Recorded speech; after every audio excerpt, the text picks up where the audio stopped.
Welcome. It is such a joy connecting and being aboard on another wonderful experience sponsored by and encouraged by Live Healthy Miami Gardens, a health partnership initiative here in the great city of Miami Gardens. And where the focus invitation is that our people be more healthy, uh, that where we live and play, we can engage more fully, and where health opportunities, health services are available. And that Facebook Live, on behalf of Live Healthy Miami Gardens and our program director, Tamara LaBruce, and her team, Tracy and Quinn, are here to serve. That Live Healthy Miami Gardens, being a community initiative, reaches out and connects with persons across our region, across Miami-Dade County, and here in our city. Welcome, welcome, welcome. Thank you for, and I do encourage your participation as we have our conversation this afternoon. That the focus is on breast cancer, October being Breast Cancer Awareness Month. We will have Dr. Powell, who will share with us a physician of being in practice for 25 years and in fact is being challenged by breast cancer herself. But before I on-screen visual introduce her, let me ask that you would place your questions, your comments, your celebrations in the chat box. We will seek to respond to you before we end this very exciting, very informative conversation experience this afternoon. And yet, for a third time, welcome. Glad to have you.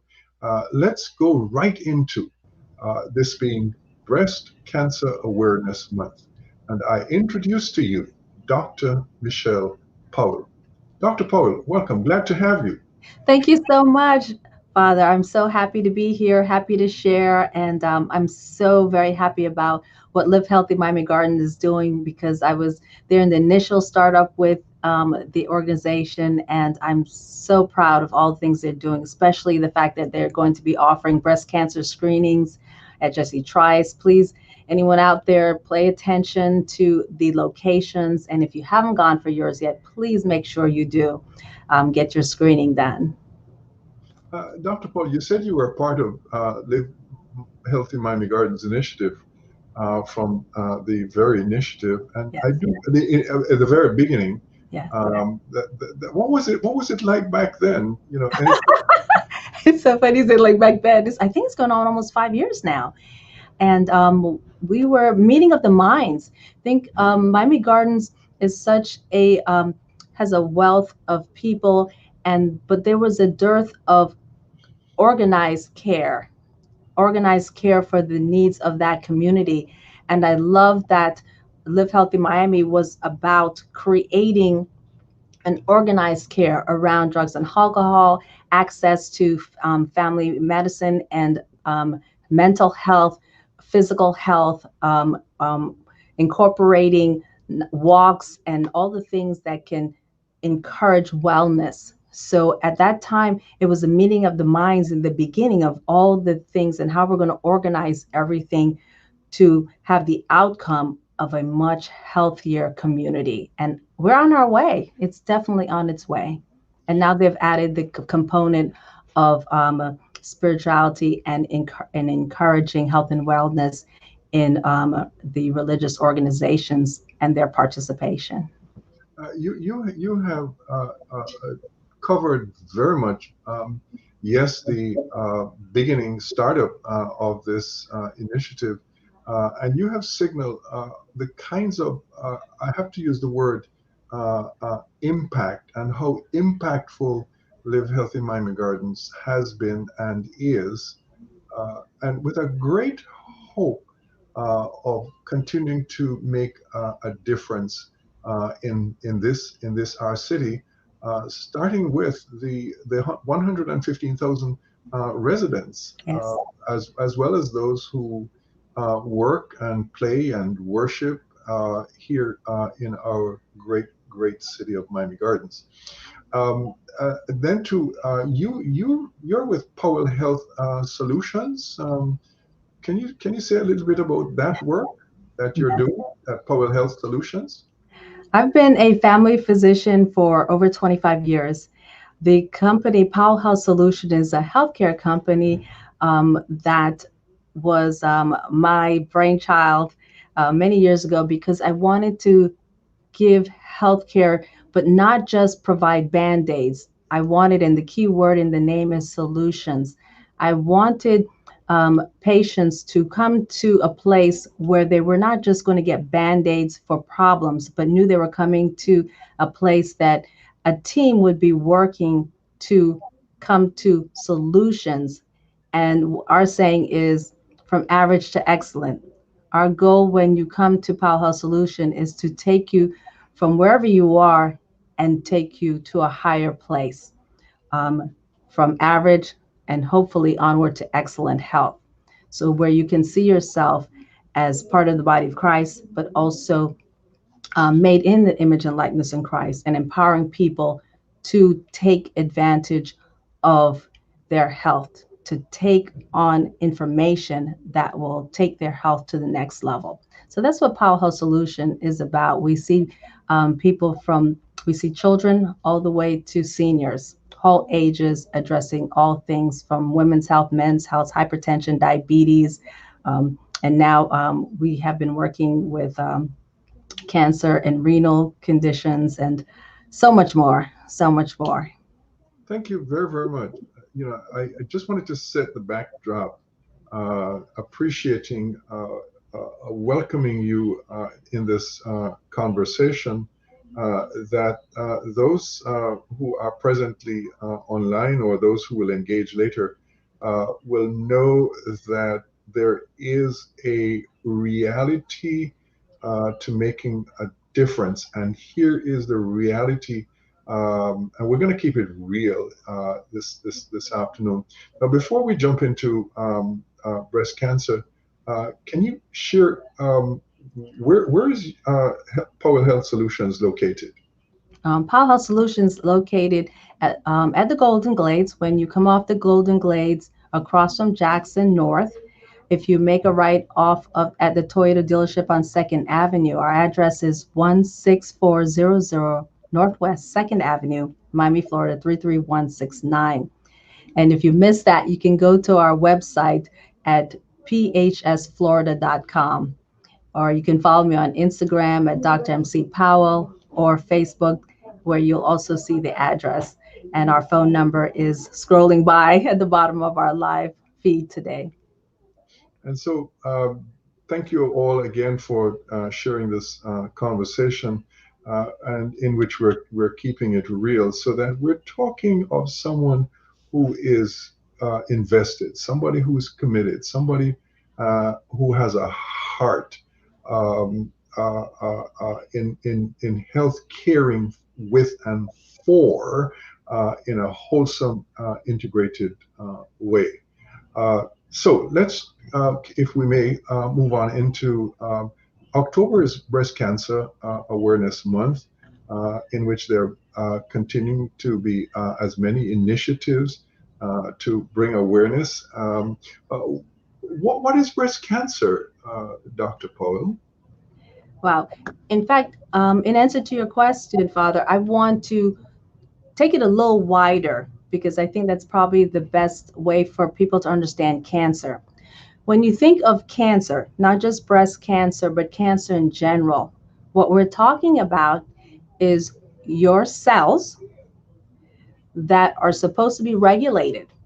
Your own cells are supposed to know their boundaries. When a cell in your body grows much larger than it's supposed to grow, goes to places where it's not supposed to be, we call it a cancer. So we have an overgrowth of a cell, an enlargement of a cell, and because it's in places and growing at an alarming rate, it now interferes with the function of the body. And that's what we would call a cancer cell. So when we talk about breast cancer, we see cells in the breast that are doing that. They're growing in places, they're larger than they should be, and they're also, if it goes on for a long period of time, start spreading to areas that they don't belong through a system called your lymph nodes. And so that can be a problem because it should not be in those locations and it should not be growing at that alarming rate. So that's the best way to understand what cancer is, and breast cancer relegated to the breast, prostate to the prostate, lungs, and so on. Breast cancer as one expression uh, of cancer as a whole. Um, what are the most prevalent causes of breast cancer? What's really interesting, Father, is that if you look at the statistics, they'll say 1 in 8 women will have breast cancer. 1 in 8. We very well know we have 10 fingers, and just imagine one of 8 of those fingers is going to not function properly. And so the prevalence is there. Prevalence meaning how widespread. We're not talking 1 in 1,000, 1 in 100,000. We're talking 1 in 8 in a lifetime will be affected at some point in their life with breast cancer. With men, it's 1 in 800 plus. So men are not um, out of the zone of having breast cancer. Definitely more prevalent among women. And as we talked about early before the start of the show, Caucasian women, non Hispanic women have breast cancer more frequently than other races. But unfortunately, African American women and African descent women die from breast cancer more frequently than other races. And that's a problem. And that's why I'm so happy to have this conversation today with you, Father, because my mission and part of my long mission is that we have to put an end to this. In 2021, Father, we are not dying from breast cancer. You can survive, thrive, and overcome breast cancer. So if we could get those who are now in the high risk group of African American who die early, and that's what these screenings are about. If we can get to them early, we can live and live happy and healthy. And so, in answer to your question, what are the causes? One, we say genetics is one of them. In my family, over 5 members in my family have had breast cancer. And so, genetic wise, there's a BRCA gene where you can actually test for it. Exposure to radiations, not like radiation therapy, but chemicals that can enter the body can cause not only breast cancer, but brain cancer, lymphomas, and other types of cancer. Of course, being a female puts you at risk, 1 in 8. Use of hormones can put you at risk. And so when you look at all these risk factors, genetics, hormones, injury to the breast, and also, as we talked about, the BRCA gene, all these things can put you at risk to breast cancer. But aside from that, the majority of cancer, over 85%, no idea where it comes from. And so, yes, be alert if you have a family member. Yes, be alert if you've had some chemical exposure. Be alert if you've had injury to the breast. But understand that 1 in 8 and the majority have no risk. Let's do some storytelling here, and hopefully, out of our storytelling, we can talk about treatment plans and whatever else having there towards managing or towards preventing, managing, and overcoming breast, if there's such a thing as overcoming breast, which I believe there is. Oh, you can. Yes, you can. Breast cancer. In my own family, and you talked about, 5 members of your family having breast cancer.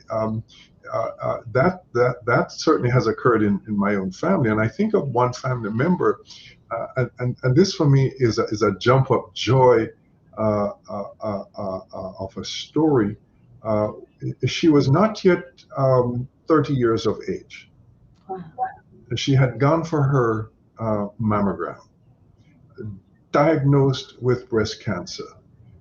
Within a month, she had surgery. She had not yet had begun having children and wanted children so much. And what she and her husband did was that they did the Cairo uh, uh, uh, uh, preparation, and then a couple of years later, she gave birth, Nice. not just to one. Hello, Yay. two. Awesome. Two wonderful, beautiful children. So breast cancer, you can face it. Yes, there is the fear, isn't there? Yes. But then you have to move to hope. Yes. And I think that's where we are today. And I'm so glad you put that light on what breast cancer is and what it is not. I think when people hear the word breast cancer, some people hear death sentence. And so some people don't want to find out. So they won't even do a mammogram. They won't even go for a screening because they're not interested in finding out something that's going to be horrible. Or even if it's not horrible, they think the treatment or the procedure is going to be so overwhelming and overpowering that they don't want to be a part of it. But in your story, Father, 30 years old, found with breast cancer. And what did she do? Amazing. She did the treatment. She stored her eggs, was able to still conceive many years later. So there is life. There's more than just hope. There's life. There is living after breast cancer. And I like to tell people in 2021, we have the technology for early detection, early treatment, and the continuation of life. And the earlier you're able to detect. So stop running from screening. Please, that's where we as African and descent people are. We've been running away from our screening because of fear. And I want us to know the sooner the better. If we can get the detection, if we can diagnose early, we can still continue, as you said, to thrive, continue after treatment to have families, careers, and continue living. The oldest person that I've met in this journey has had breast cancer over 30 years ago. And that was in a time period where they didn't have the technology to treat and to as quickly and as cosmetically beautiful as they have today. That's another fear, that I'm going to be disfigured, that my breasts are going to be removed. I'm not going to have my female organ, the breast, anymore. And in the past, full mastectomies and women were left without their breasts. But today, we have so much technology that we can remove cancers, treat cancers. Some spare the breasts and some don't. In my case, I had a full double mastectomy. Both my breasts were removed. I had cancer in the right breast with lymph node metastasis, and metastasis meaning it spread. Remember, I said sometimes those cancer cells go places they shouldn't. And for me, it was in my right breast, golf size. I found it December. I watched it. I didn't know it was a cancer then. It was a lumpy, bumpy breast tissue. And in February, I said, no, this lumpy, bumpy breast is getting bigger. In fact, it's feeling like a golf ball. I went in, did an ultrasound. I had done my mammogram. I was really good. I did my mammogram every year for 4 years straight. And it was okay in August, but fast forward 6 months later, in February, I had a mass. Went and did ultrasound, did a biopsy, came back positive for breast cancer with expansion to my lymph nodes. And there I was, oh my goodness, 6 months later. But where I am today, which is 9 months later after 4 months of chemotherapy, mastectomy, and now in radiation, I feel good. Thank you. Thank you for your openness. And I hear a sincerity here, but I also hear a passionate encouragement uh, for our ladies Yeah. to get serious and to stay on top of it. Yes. Where there is hesitancy, um, do we can say do the right thing, but I would want to first say do the kind thing to yourself. And to your families. One of the things women are known for is for to be nurturers. We are the head of our household on the female side. We're the caregivers, we're the nurturers. If you don't want to think about yourself in getting this test, in getting treated if necessary, think about the family that needs you, well, the family that needs you here. It is a choice. And if you have family members, have children, do not cut your experience short with them by avoiding diagnosis, by avoiding treatment. My heart is saddened because I met a young lady who was 40 years old. She was diagnosed with breast cancer and she opted not to do any treatment and had two young children. And she passed, leaving young children. And here, her job, she brought those children into the world. And she was meant to be there to raise them up and guide them and nurture them. And she's gone. So, yes, you should think about your health and your wholeness and your wellness and doing everything possible to stay healthy. But you also, if you're part of a family, a unit, you have a responsibility to take the best care of yourself. And I'm not just talking breast cancer. I've been on many of these shows with Live Healthy Miami Gardens before, and one of my messages, you owe it to your family to be the best health, to be in the best health possible. You don't get to ignore your diabetes. You don't get to ignore your high blood pressure. You don't get to ignore your cholesterol. If you have people who care and rely on you, you have to take care of yourself. And that breast cancer screening is one of those tools that you use to take care of yourself as a woman. Uh, let's dig a little deeper. Yes, we're encouraging our ladies and men too, but let's focus on our women folk here a little longer. Uh, so critical is to pay attention Yes. and to do the steps. Another would be your own self monthly examination. Um, Yeah. More than monthly.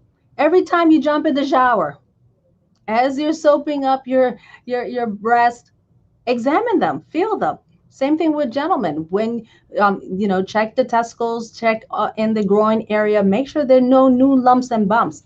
I found mine. I was like, wait a minute, this is a new lumpy bump. What is it? Let's go find out. Every time you take a shower, definitely if you're menstruating, the best time would be the week after you're menstruating to check your breast.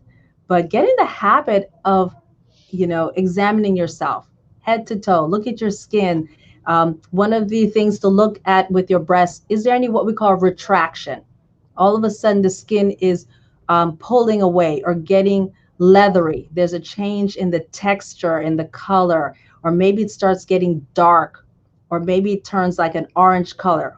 Your nipples, which were pointed out, maybe one of them all of a sudden starts pointing inward. That's a change that is a yellow alert for you. Changing color, texture, any discharge from your breast when you're not lactating, that is breastfeeding, you should not have a discharge from your breast. So any of those signs start showing up, it is time for you to run for an evaluation and an examination by a healthcare professional. And if you hadn't had a mammogram, to definitely request one be done. In taking those intentional steps, the self-examination, and where there are indications that something maybe you don't understand, that you need to proceed. Oh, by the way, to make sure you stay on your mammogram, schedule, or do go, do your regular mammogram is what I'm, uh, really trying to say. But once you go in, and say in the event that you're tested as being having breast cancer, what is it like? What goes through a lady's mind? Being diagnosed, and having to do surgery and do the treatments afterward. What can you give me a little insight about what that is like, please? Wow. It's interesting. It's a great question. And as someone who's a family physician, I have had the opportunity to work with women and give the diagnosis of breast cancer over many years as a family physician.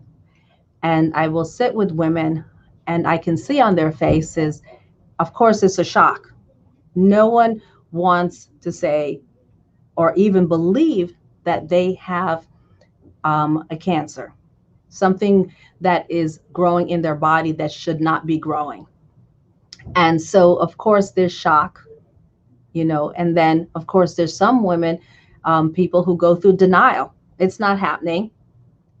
And some people go through that fast, and some people take a little bit longer. And I'm expressing this to you, Father, and for the audience out there.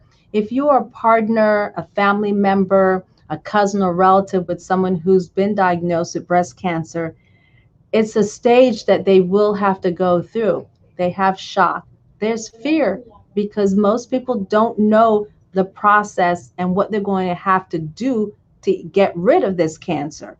So there's all these unknown things, and it's scary sometimes. The unknown can be scary. So I always tell people, kill fear with knowledge. Kill fear with knowledge.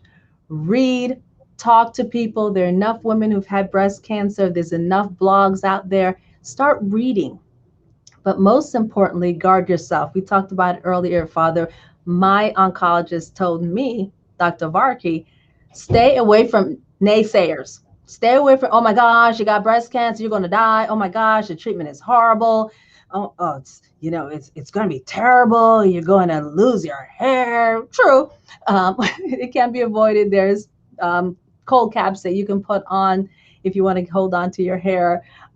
Yes, you may be nauseated and you may have vomiting and you're really weak and tired. Oh, it's going to be horrible. Stay away from those people. Stay away. Speak to the hand. Don't entertain those thoughts, because in your mind you have enough concerns and fears.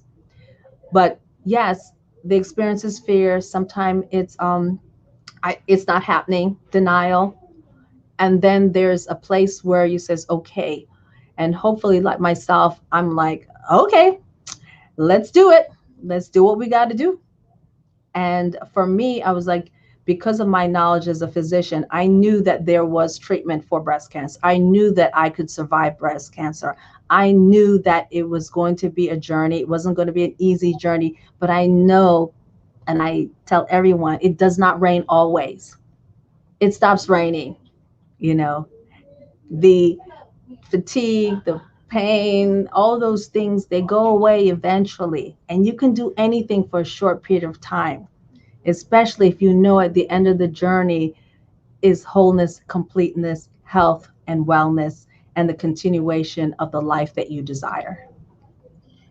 We're in conversation today, Live Healthy Miami Gardens Initiative, Facebook Live, with the deepest, most sincere gratitude to Dr. Michelle Powell in this breast cancer month, talking about the journey of breast cancer, and that the necessity is to pay attention. Yes. and that for our ladies as well as our men too, that this is as real as real as real. But it is also just as real as taking care of and managing any and every other aspect uh, of one's health. As you pay attention to diabetes, you pay attention to breast cancer, and you get the point here. That is of necessity. And we have looked at what is breast cancer, and how do we approach it. Please put your comments, your questions in the chat box. We'll address as best as we possibly can. And then, of course, after the show, if you'd like to connect with, Dr. Powell with anything else, there's that welcome opportunity to do so. So we have, is breast cancer the number one leading cancer for any particular race or gender? Thank you, Leslie. Great question. And we know that breast cancer, as we were talking about earlier, is seen not number one, but we have lung cancer number one when we talk about women and white women. We know that breast cancer is up there at number two. But what's most important as we talk about any race is, as I said earlier, who's dying from this condition? You know, African descent women.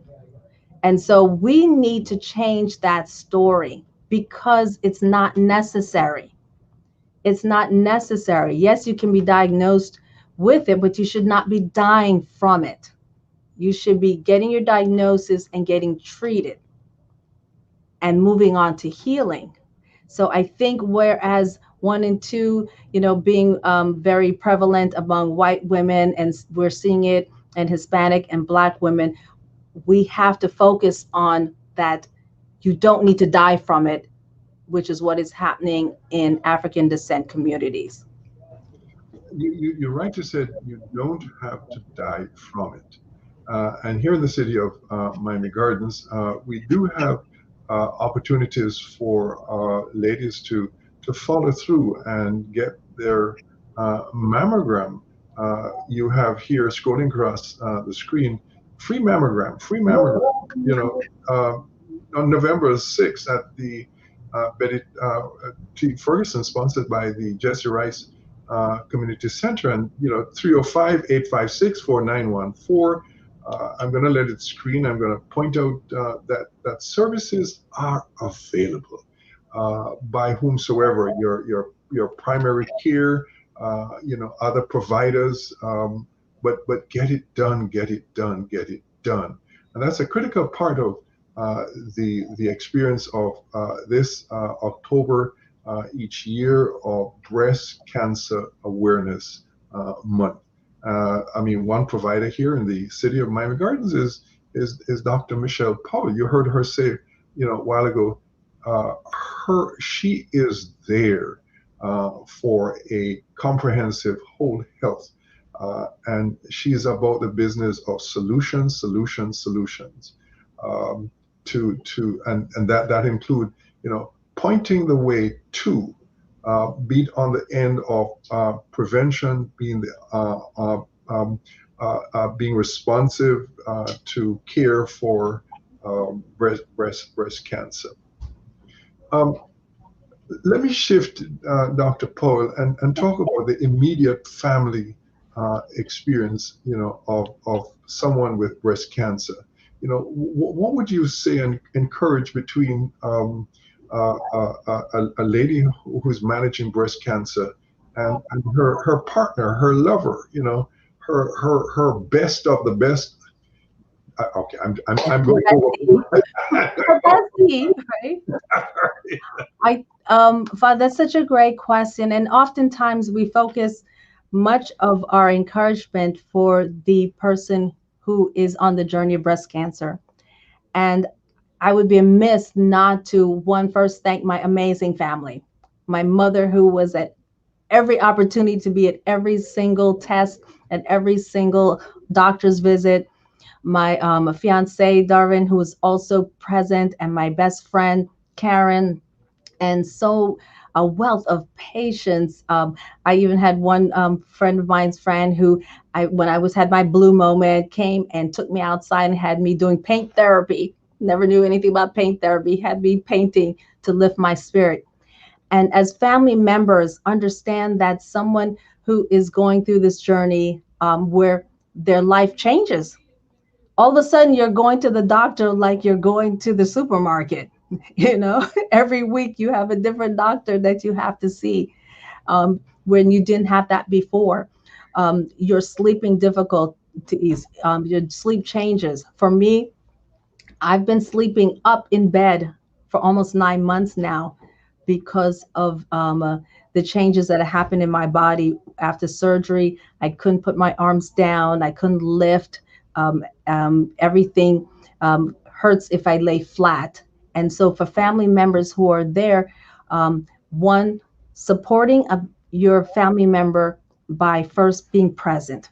Sometimes you don't have to say anything, just be sitting next to that person as an encouragement. Because sometimes you won't have the words, you know, and as a partner, like you said, your lover, they don't want to see you hurting. And oftentimes the words can't come out that I would love to remove your pain. I'd love for you not to go through the experience. So just being present, sitting next to them. For my patients who have sent me wonderful cards, send a card, send a note, a text message, but don't expect responses, because sometimes for someone on this journey, all their energy is just from moving out the bed to a chair and attending all those doctor visits. But the love and appreciation, and I can say that for myself, is always there. I've so appreciated just the text messages, the cards, the flowers, and for family members, just being present, showing up with just some fruit or a gift. And even sometimes they won't eat the food because your taste buds change. Everything was cotton balls and pepper in my mouth for almost 5 months. So my mom would cook these elaborate meals, and I'd be like, it tastes like pepper. And I couldn't eat it. And so it's not personal, but it is appreciated. And some of your family members may be blue and down because of the changes. It's not they're blue and down at you or they're angry at you, but they may appear that way. So you really have to reach a place where you're not taking it personal, that a lashing out or angry outburst is an attack on you. It's really an attack of the life change that all of a sudden has overcome them. We're talking about this, the sign or the awareness and the signs of it. But there's also another aspect I'd like to celebrate, that there's the faith component Yes. in a holistic journey towards living your best life even amidst the dread of breast cancer. But that's not the end, and that is where faith comes alongside, along with the science, along with the surgery, along with the treatment plan following. Can you comment a little bit about what the faith aspect means? Father, great, great, great question. Before I even started my journey, before my first surgery, first chemo treatment, the first thing I did was start with forgiveness. If you are holding anything in your heart, and for me, anyone that I felt that I was holding or angry with, I prayed and I released that, because as my oncologist says, you can't afford a negative thought. That actually is a book, and it's so true. You cannot afford the luxury of a negative thought. If you're trying to heal from within, negativity only drives that healing and make it more difficult. So first step I took was in forgiveness. And once forgiveness, and if you felt somehow that in some way, which is not true, that your condition has anything to do with that, forgiving yourself for anything that you possibly may feel is within you. The second thing that I did, which was really, really important, is to make a decision that for the outcome, I am going to be healed. In fact, I am healed. And every day I would wake up, I'm made in the image and likeness of God. That is a fact. That is what true. And this is a process that I go through. I am in the image and likeness of God. And this is a process that I go through. Knowing that reminded me that the outcome is going to be wonderful. You have to see yourself. So you do have to spend time in meditation and prayer, seeing the outcome and not so much living in the process. What I mean by that, living in pain. Oh, I'm in pain, I'm hurting. It's not to deny that you have pain, but to understand that pain is just part of the process and not who you are. You are not cancer. You are not pain. You are not anything that is other than goodness and wellness. And so it's very important to have that forgiveness. It's very important to have that time for meditation and prayer. And it's very important to have that time of thinking on Thanksgiving, thanking what is coming, thanking all the doctors and the attendants and all the people that are caring for you, because all that helps the healing, Father. And that was so true for me. And it continues to be for my staff. I have a staff that has continued my medical practice while I've been undergoing my treatment, and I'm eternally grateful for the continued work that they do in my absence, knowing that I do not have to be present when I live in faith of the work that I've already put down to be done. This has been wow, in which, Dr. Michelle, you have kept it real. We have Rima here who thanked you for keeping it real, keeping it practical. Thank you, Dr. Powell, says Rima Barnes, for being real and practical. And she's blessing you wonderfully Thank by a you. God of life, a God of creation, a God of health and wholeness. Yes. Another aspect, before we wrap up, is that here in the city of Miami Gardens, and I'm going to have to say it because it is what it is, and it is true. The great city of Miami Gardens, a I community figured. who's serious about the quality of life and living, and providing the support and the resources as best as possible for the quality of life, which is what Live Healthy Miami Gardens initiative is about. But here in the city, we have that which is called, taking place in this month of October, Take Your Loved One to the Doctor Sir, yay. campaign, and in which we're asked, which I have done, is to sign up, and in which to text 797979, and you get a response with the word doctor, and from there you are able to register. And the commitment interest is that during the course of the next year is to do just that. Get yourself to the doctor. And here, related to breast cancer, take your health necessary steps. Yes.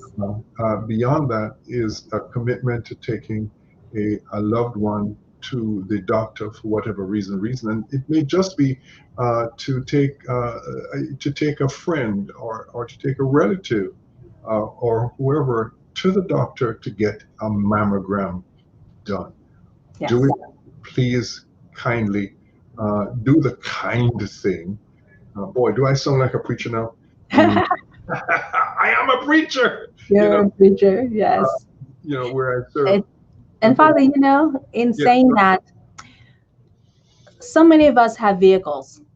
I always use this analogy. So many of us have cars, and we will take that car every single week to get cleaned and vacuumed out. And if we have a significant other, we'll say, oh, I'll take your car to go get vacuumed. I'll clean it out. I'll get it washed. And I always remind people, you are so much more than your car. You are so much more important. And although I'm a physician, I want you to look at me as your mechanic. If you can take your car to get an oil change every 3 to 4 months, you can go for your tune up to your family physician, to your PCP, at least once or twice a year because you're that important. You're that important, much more important than any vehicle that you drive in.